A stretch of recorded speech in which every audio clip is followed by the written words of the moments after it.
Bonjour tout le monde, profitez de la plage, le soleil luit.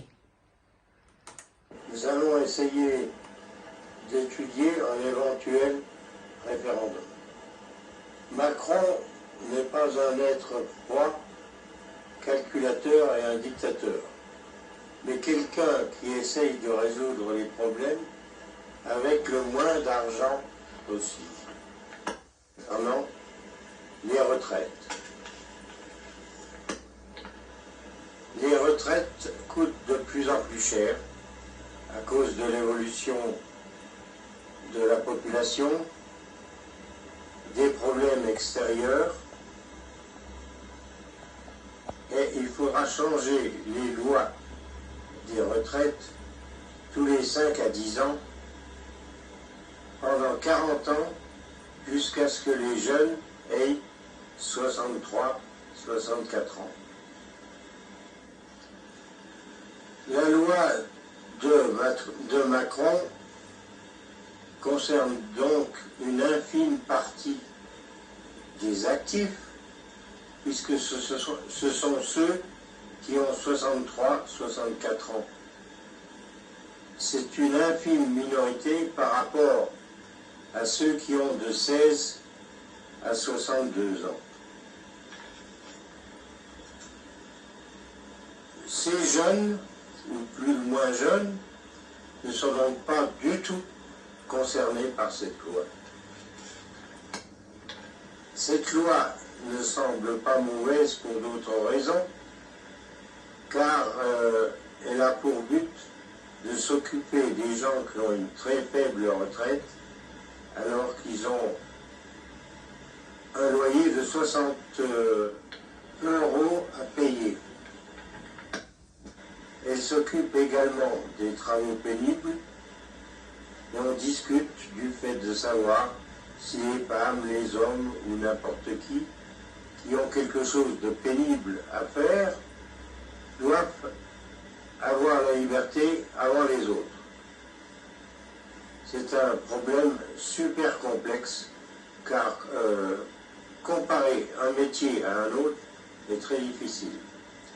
Pour ce faire, il faudra que les experts utilisent l'intelligence artificielle qui connaît des milliards de données. On peut comparer le travail d'une femme de ménage qui a 4 enfants au travail du collecteur d'ordures. Mais on ne sait pas très bien lequel des deux a le métier le plus éprouvant. Il n'est pas du tout difficile de comparer le métier du maçon des travaux publics, qui a 3 impératifs: vite, virgule, lourd et immigré. Voilà. On peut le comparer au plombier, mais celui-ci est mieux loti, car il est maître de son temps et de son prix. Et on le supplie pour réparer en une demi-heure une fuite d'eau. De plus, il ne soulève pas 60 kilos de ferraille tous les jours à l'occasion du changement d'un chauffe-eau.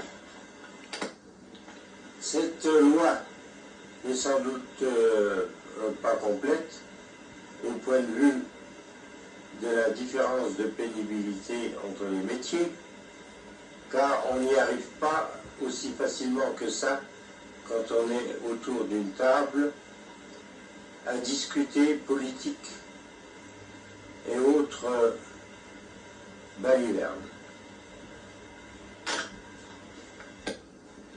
Comme tous les Français, je ne lis pas le journal officiel et je ne connais pas son contenu. Mais je sais que l'intention est valable. En effet, si on n'augmente pas, ou on ne repousse pas plutôt la date de départ à la retraite, il il faudra trouver de l'argent quelque part. On ne peut pas supprimer l'armée, ni ponctionner à 90% les milliardaires. Ça ne se fait pas dans notre monde. Il faudra donc faire le même genre de loi, avec 62 ans de départ à la retraite si on veut, c'est-à-dire inchangé, mais en augmentant de 10% ou n'importe quoi les cotisations de retraite. Voilà. Ceci serait probablement pire, car les gens n'ont pas envie de payer 60 ans d'avance, enfin 40 ans d'avance, pour des histoires de retraite, alors qu'ils peuvent s'en dispenser, en espérant que ceux qui sont concernés s'en débrouilleront.